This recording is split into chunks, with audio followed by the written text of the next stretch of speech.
व्यक्तिगत प्रयासों से ये रोड का शुभारंभ हुआ है। किन्नौर जिले का जो पॉलिटेक्निकल कॉलेज कई सालों से रोडों में चल रहा है, उसे जल्द ही उन्नी में शुरू किया जाएगा। हमारी सरकार ने रिकांगपिओ को शिमला से और शिमला से रिकांगपिओ को हेली टैक्सी की सुविधा शुरू की गई है। इसके लिए भी मैं जगत नेगी जी का बहुत बहुत धन्यवाद करता हूं, क्योंकि जिस दिन ये योजना शुरू की थी उस दिन ये खुद इस हेलीकॉप्टर में बैठकर आए थे। आज के दिन मैं किन्नौर जिला की 1 अप्रैल से जो भी बेटी 21 साल से अधिक की उम्र की सभी पात्र महिलाओं को 1500 रुपए देने की घोषणा करता हूं। जिनकी आय 2 लाख रुपए से कम होगी, सभी महिलाओं को 1 अप्रैल से 2026 से मैं 1500 रुपए देने की घोषणा करता हूं। इसी के साथ मैं आप सबको हिमाचल दिवस की बहुत बहुत प्रदेशवासियों को शुभकामनाएं देता हूं। बहुत बहुत धन्यवाद। जय हिंद, जय हिमाचल।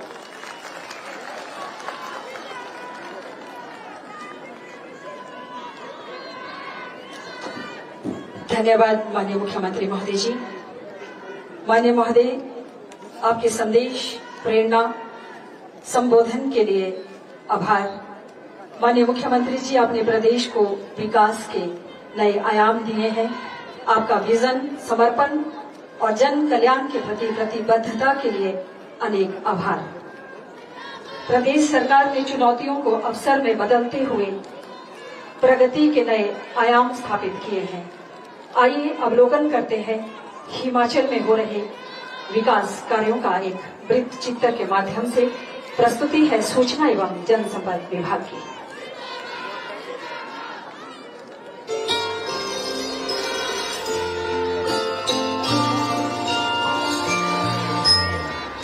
प्राकृतिक वैभव से परिपूर्ण हिमाचल प्रदेश की चोटियां, नदियां, झरने और यहाँ का कण कण अपनी समृद्ध सांस्कृतिक विरासत की गवाही देता है। आध्यात्मिक शांति से भरे वातावरण में यहाँ के भोले भाले और मेहनती लोग सकारात्मक ऊर्जा से संचालित रहते हैं। 15 अप्रैल का दिन प्रदेशवासियों के लिए विशेष महत्व रखता है। देश की आजादी के 8 माह के उपरांत 15 अप्रैल 1948 को 30 छोटी बड़ी पहाड़ी रियासतों के विलय के परिणाम स्वरूप Himachal Pradesh chief commissioner province के रूप में अस्तित्व में आया। लोकतंत्र में आस्था रखने वाले जननायकों के नेतृत्व में यहाँ की जनता के संघर्ष को बड़ी सफलता मिली थी। 25 जनवरी 1971 को हिमाचल प्रदेश को पूर्ण राज्य का दर्जा मिलने के साथ हिमाचल प्रदेश भारतीय संघ का 18वां राज्य बना। विकास की इस यात्रा को आगे बढ़ाते हुए व्यवस्था परिवर्तन के संकल्प के साथ मुख्यमंत्री ठाकुर सुखविंदर सिंह सुक्खू ने प्रदेश में सुशासन से जन सेवा का अभियान शुरू किया है। मुख्यमंत्री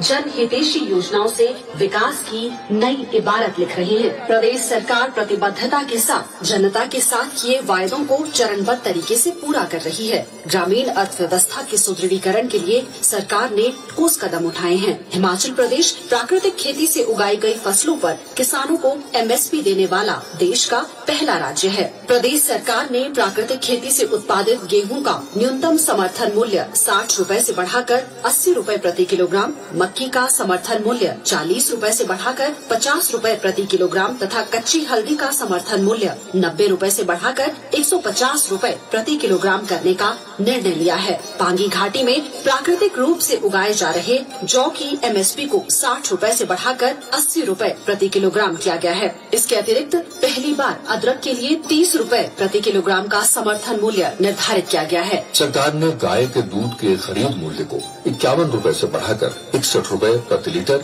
तथा भैंस के दूध के खरीद मूल्य को 61 रुपए से बढ़ाकर 71 रुपए प्रति लीटर करने का निर्णय लिया है। किसानों को प्रत्यक्ष लाभ पहुंचाने के लिए प्रोत्साहन राशि को 3 रुपए से बढ़ाकर 6 रुपए प्रति लीटर किया गया है। दूध उत्पादकों को औसतन 34 करोड़ 18 लाख रुपए प्रति माह के वित्तीय लाभ प्रदान किए जा रहे हैं। कांगड़ा जिले के ढगवार में 1,50,000 लीटर प्रतिदिन क्षमता का अत्याधुनिक दुग्ध प्रसंस्करण संयंत्र स्थापित किया जा रहा है। मछुआरों को बाजार के उतार चढ़ाव से बचाने के लिए प्रदेश के इतिहास में पहली बार जलाशयों की मछली के लिए न्यूनतम समर्थन मूल्य घोषित किया गया है। जलाशयों की मछली का न्यूनतम समर्थन मूल्य 100 रुपए प्रति किलोग्राम निर्धारित किया गया है। बरसात में जब मछली पकड़ने पर प्रतिबंध लगता है तो इस अवधि में होने वाली कठिनाइयों को देखते हुए मछुआरों को 3500 रुपए प्रति वर्ष एक मुश्त सम्मान निधि प्रदान करने की भी घोषणा की गई है। बागवानों की सुविधा के लिए प्रदेश के विभिन्न क्षेत्रों में अत्याधुनिक सीए स्टोर स्थापित किए जा रहे हैं। सरकार ने सेब के लिए यूनिवर्सल कार्टन के इस्तेमाल को कानूनी रूप से अनिवार्य बनाया, जिससे सेब उत्पादकों को अपनी फसल के बेहतर दाम मिल रहे हैं। संवेदनशील प्रशासन की मिसाल कायम करते हुए अनाथ बच्चों की मदद के लिए कानून के तहत योजना बनाने वाला हिमाचल देश का पहला राज्य बना है। मुख्यमंत्री सुख आश्रय योजना से प्रदेश के 6,000 निराश्रित बच्चों को चिल्ड्रन ऑफ द स्टेट के रूप में अपनाया गया है। हिमाचल शिक्षा क्षेत्र में विकास के नए युग की ओर तेजी से आगे बढ़ रहा है। मुख्यमंत्री ठाकुर सुखविंदर सिंह सुक्खू की व्यवस्था परिवर्तन की नई सोच के साथ शिक्षा क्षेत्र में नए कीर्तिमान स्थापित हो रहे हैं। पहली कक्षा से अंग्रेजी माध्यम में पढ़ाई और सीबीएसई स्कूलों की स्थापना मुख्यमंत्री की दूरदर्शी सोच के प्रत्यक्ष प्रमाण है। प्रदेश के हर विधानसभा क्षेत्र में स्थापित हो रहे अत्याधुनिक सुविधाओं से लैस राजीव गांधी आदर्श डे बोर्डिंग स्कूल विद्यार्थियों के सपनों को साकार करने में सहायक साबित होंगे। इंदिरा गांधी सुख शिक्षा योजना और डॉक्टर YS परमार विद्यार्थी ऋण योजना से बच्चे लाभान्वित हो रहे हैं। मुख्यमंत्री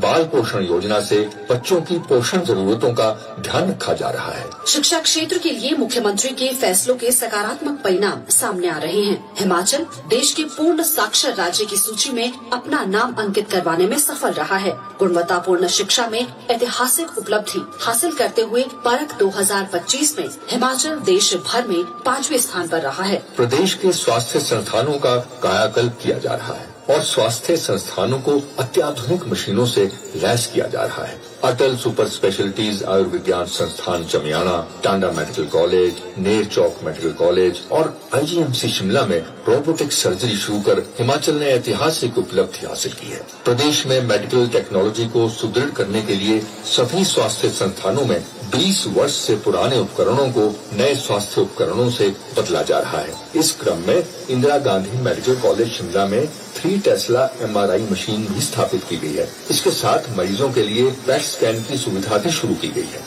राज्य के सभी चिकित्सा महाविद्यालयों और स्वास्थ्य संस्थानों में तकनीकी उन्नयन के लिए सरकार 3,000 करोड़ रुपए से अधिक का निवेश सुनिश्चित कर रही है, ताकि लोगों को उनके घर के पास ही सुलभ और विश्व स्तरीय स्वास्थ्य सेवाएं उपलब्ध करवाई जा सके। 23 वर्षों से अधिक समय के बाद स्वास्थ्य क्षेत्र में तकनीकी पाठ्यक्रमों में सीटें बढ़ाई गई हैं। स्वास्थ्य संस्थानों में चरणबद्ध तरीके से चिकित्सकों के पद भरे गए हैं। इसके अतिरिक्त सहायक स्टाफ नर्सों के 900 पदों, पैरामेडिकल स्टाफ के 124 पदों तथा मेडिकल कॉलेज एवं अस्पतालों में विभिन्न संकायों के प्रवक्ताओं के 64 नए पदों को भरने की प्रक्रिया जारी है। प्रदेश के सभी मेडिकल कॉलेजों में PG की 314 सीटें बढ़ाई जा रही हैं। नशे पर कठोर प्रहार करते हुए प्रदेश में NDPS एक्ट सख्ती से लागू किया गया है और नशा माफिया की करोड़ों रुपए की संपत्तियां जब्त की गई हैं।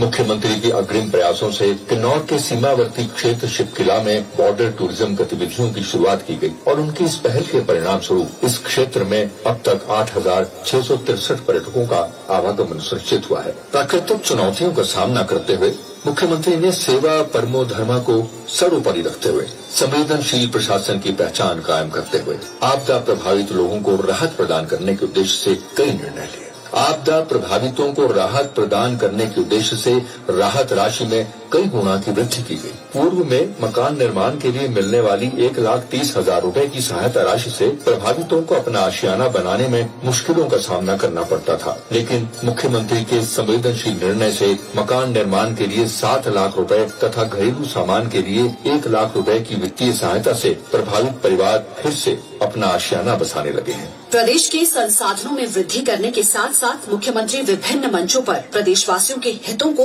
पुरजोर तरीके से उठा रहे रहे हैं और उनके रणनीतिक प्रयास सफल साबित हो रहे हैं। सर्वोच्च न्यायालय ने करछम वांगतो जल विद्युत परियोजना से रॉयल्टी को लेकर प्रदेश के हक में फैसला सुनाया है। अब इस परियोजना में 12% की बजाय 18% रॉयल्टी मिलेगी, जिससे सरकार को हर साल लगभग 150 करोड़ रुपए की अतिरिक्त आय होगी। ये प्रदेश सरकार की एक बड़ी रणनीतिक जीत है। इसके साथ सरकार ने वाइल्ड फ्लावर हॉल होटल के मामले में भी जीत हासिल की है। मुख्यमंत्री ठाकुर सुखविंदर सिंह सुक्खू की जनजातीय विकास पर केंद्रित योजनाएं प्रदेश के समग्र विकास की प्रतिबद्धता को प्रतिबिंबित कर रही हैं। इसी का स्पष्ट उदाहरण है कि मुख्यमंत्री ने सत्ता संभालने के उपरांत पहली बार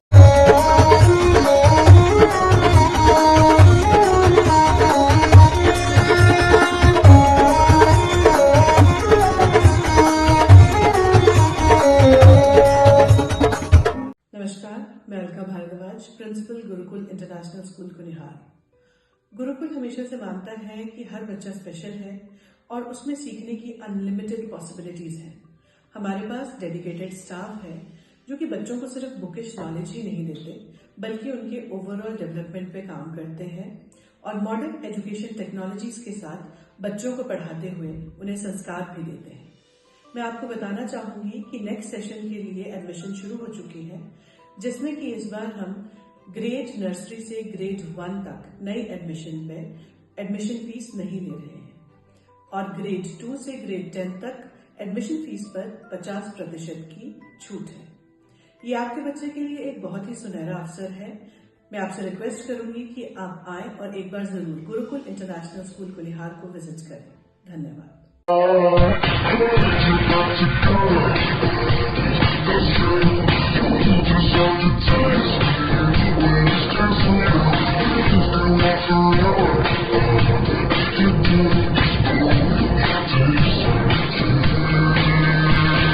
Looking for a school that shapes not just students but future leaders? Welcome to Kasoli International Public School, a world-class residential institution where learning goes beyond classrooms.